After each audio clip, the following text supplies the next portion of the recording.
weekend yanjye, weekend yawe, weekend yacu. Baza, sobanuza, usobanukirwe na bimwe mu bibazo twibaza mu kwemera kwacu, mu bukristo bwacu.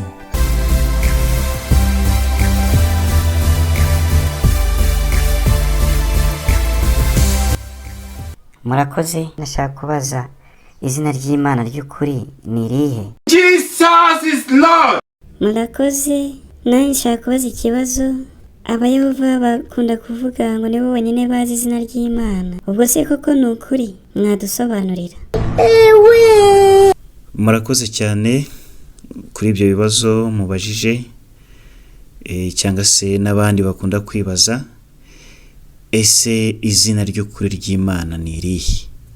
Abayehova bavuga ko ari bo bonyine bazi izina ry'ukuri ry'Imana. Ubwo se ni ukuri? Reka turebere hamwe igisubizo kuri ibi bibazo.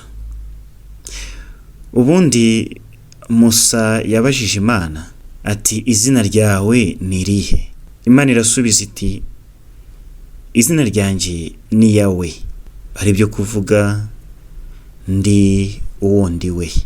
Mu buryo bwiza bwo gusobanura iyo nteruro, muri Bibiliya ntagatifu bahinduye ijambo uhoraho. Mu myaka y'ahambere, mu myaka 400 mbere ya Yezu, kubera icyubahiro Abayisiraheli bahaga Imana, birinda kuvuga izina ry'Imana. Mu kigwi rero cyaryo bakoreshaga Adonai, ari byo kuvuga Nyagasani.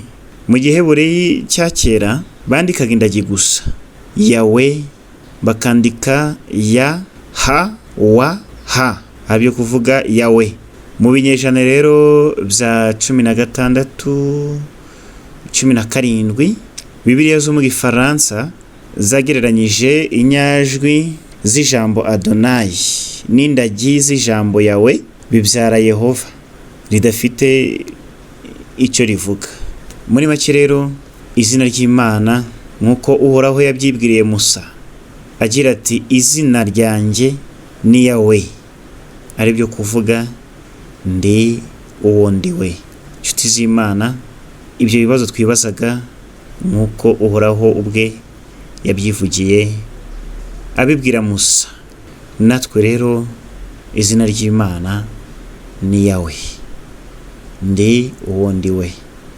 Uwo ni uhoraho wabyivugiye. Murakoze cyane, mbifurije ineza n'amahoro, mugire ibihe byiza. Weekend yanjye, weekend yawe, weekend yacu.